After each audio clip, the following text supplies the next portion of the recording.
Morning to you. Yeah, it's a good morning, and I decided to eat, tacos for breakfast. And I like jalapenos and lots of hot sauce. Boy, it likes me, and I like it, and that's all good. But that having been said, I want to talk about the CrowdStrike thing. This is really a big deal that way. So I'm going to talk about that, and a little bit about cyber attacks and various business policies. Now, a lot of people are upset saying that there's going to have to be more compensation respective to some of this software stuff. And I'm going to have to agree, because we have people who have pulled out vast sums of money selling software, and they don't want to be held liable when they screw up. And that's not going to fly. That's not going to fly at all. Now, on the other hand, I'm looking at the way regulation kicks in, the way they have permits and require certain insurance, and I have a problem with putting too much requirement for upfront front-end money. The front-end money demand before you know whether your product is going to be successful, to me, is unwarranted. This is going to kill business. So I want it to be more competitive. I want businesses, and even small businesses, to be able to compete. So what I'm in favor of, and what I'm going to be looking for as president to do, is to make sure that what happens is we allow for people to come into the business platform, and then basically, as sales are getting made, then a cut can be shared. So this is slightly after the fact money. In other words, it's not up front to do business.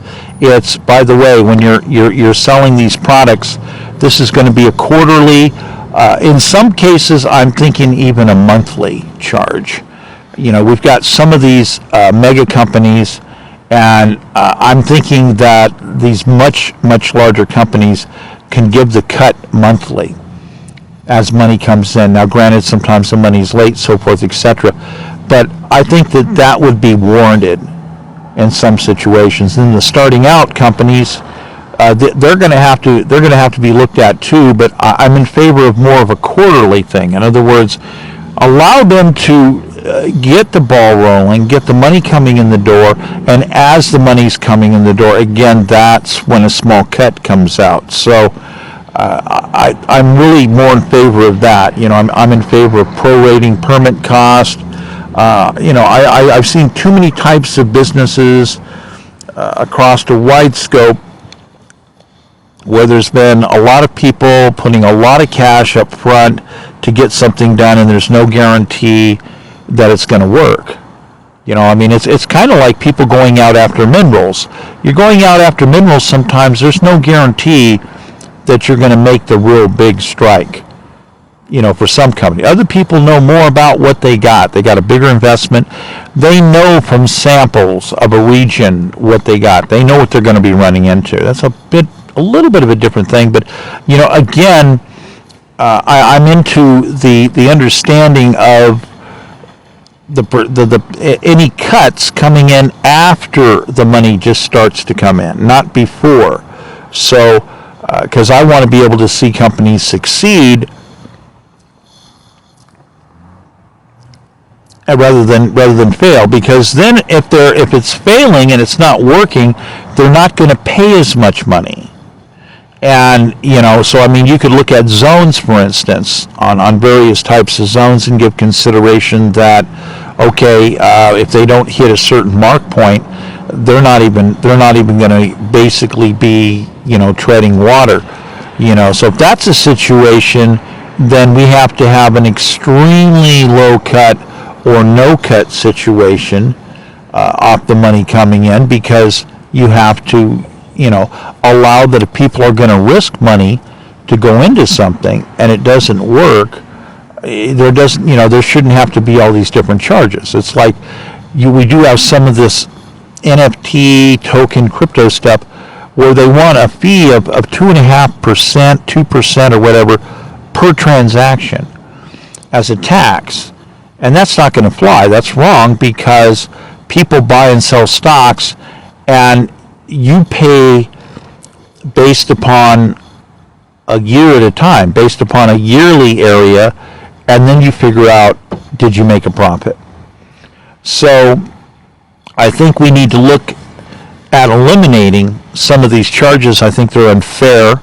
I think they're unconstitutional. I think they're illegal that way, So that having been said, too, I think also we need to have mark points where block contracts can be generated, modified, coupled contract, where basically somebody, after they hit a certain mark point, let's say $25 million, that there's going to be some kind of guarantee that the management that they're doing is going to be some kind of solid idea and not just some kind of quick scam. So I believe in that big. And as more money comes along, when we start getting into increments of hundreds of millions and billions of dollars, then you need to consider what are the types of regulations or requirements. For instance, once a company goes above $1 billion, hits the $1 billion mark, the requirements for fMRI lie detectors to basically become a mandatory understanding, so that if money is absconded or lost, I mean, this could be as simple as some of the employees got too loaded. I'm not kidding, got too loaded, and they don't remember what they did with all the numbers, or they wrote them down wrong, and there's all this other stuff. And the fMRI can be instrumental in helping them recover the memories of the situation. So this is a piece of tooling. This is a piece of assistive tooling, basically. Not to say that, if people, in fact, are criminals and they're going to steal the money and try to hide it, when you're coming up to mega money areas, no, we can't allow that. We need to have a permanent fMRI lie detector policy to stop people when we get into those get to the billion plus mark. And I think that this is something that's going to make certain markets and business far more stable, because again, as things go along, I've looked at a lot of things. They're complex. There's different varied opinions. Again, the complexities can have a lot of different actions happening, and there's not necessarily any criminal intent there. So, in these cases, we're talking about, again, the fMRI lie detector. This is basically a assistive tooling item, and these are going to expand a lot more with AI. So, that having been said, if we move on to the cyber side here, dealing with cyber attacks, we got 1.4 billion attacks a day. We got $10 trillion in damage occurring in the U.S. a year. Similar numbers in Europe. Basically, we need a system where basically we have to deal with the difference between transparent servers versus non-transparent servers, because we have companies that are very transparent, that have extensive ways of logging and understanding what's going on, where that's a completely different situation versus your gray or dark servers, where basically you don't know what's going on. And primarily the logic here is that it's the gray and dark servers that are doing all of these attacks, causing mass jamming, mass null zones, NULL, mass null zones. And this is to manipulate the selling or buying of stocks so that they can take an unfair advantage. And these people are stealing many hundreds of billions of dollars a year. And this is important to understand, because nobody's going to spend vast sums of money buying hundreds of thousands, even millions of computers to do these massive attacks, to do these 1.4 billion attacks a day, unless they're making money. So I'm addressing that. And then, when it comes to the size of companies in there, hey, I'm just going to say straight out, these guys that got a few computers in their garage, or they're just starting up a business, or they're trying to do a little bit of crypto mining and whatnot. I don't necessarily see at all that these people are a threat, being the cyber attackers. Not that they couldn't get involved in doing it, but I don't see the logic there, really. Minuscule. The logic is in the big attackers.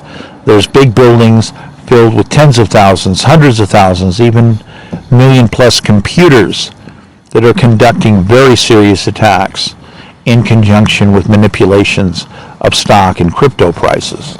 So, having that been said, I don't see charges being warranted at all for startups, for these smaller companies.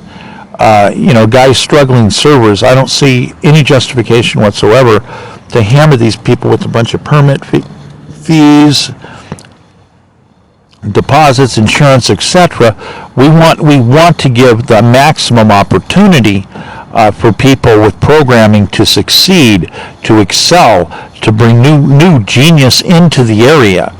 And that needs to be a permanent staple. We need to really look at that and understand ways that we can also stimulate these areas as well.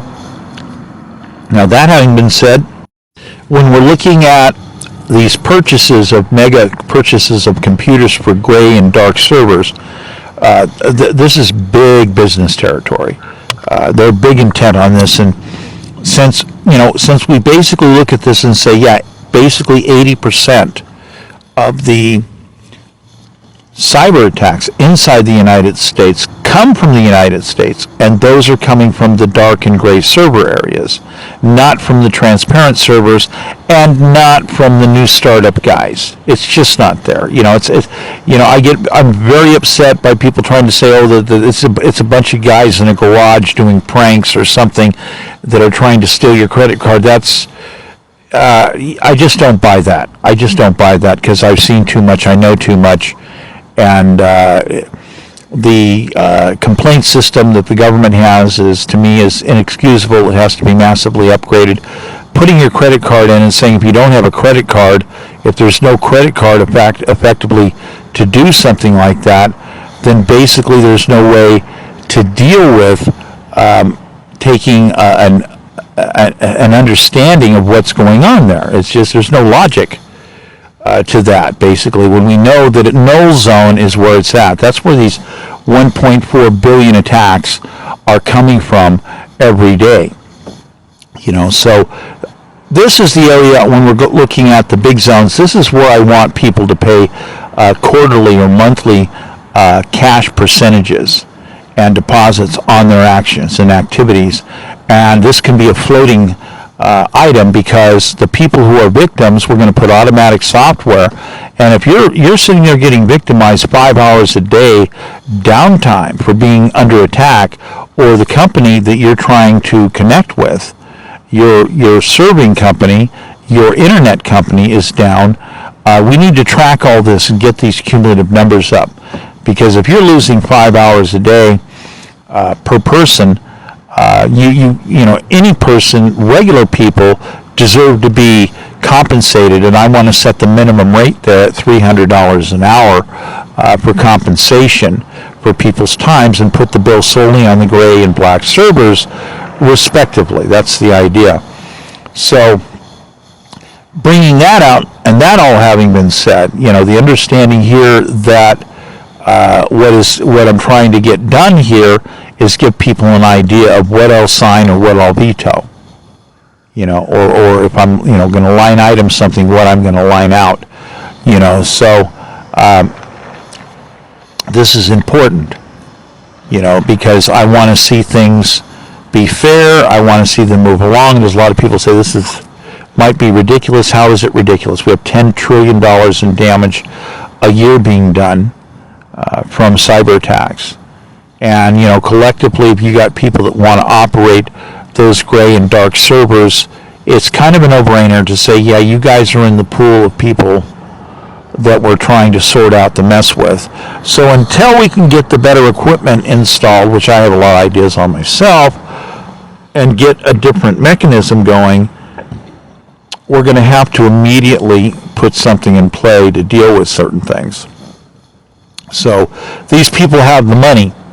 If they bought 100,000 servers to attack people so they can manipulate the stock market by creating attacks and doing mass null zones, but they're lying about it until we can catch them, they all have to be basically bagged up all together, and they're all going to have to pay these fees directly as direct credits directly to people who are victims. And the software will show who the direct victims are, and they'll be able to collect money on a daily basis, and the charges might have to be adjusted monthly.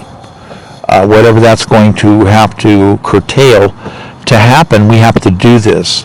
We cannot allow runaway mass economic sabotage to continue, because constitutionally that's defined as treason, comes with the death penalty. So we have to deal with this in a strong manner if we're going to protect our futures. And this is part of the logical steps of doing just that. As for certain custom, extensive liability items on different companies doing certain mass support software and having catastrophic domino effects, that's going to have to be looked at hard.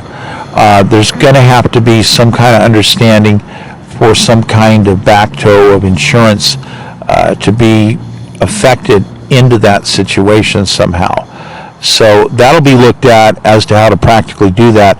But you're basically looking at mega companies at this point in those areas. So that's it for this morning. That gives you a basic idea. So there's my morning show.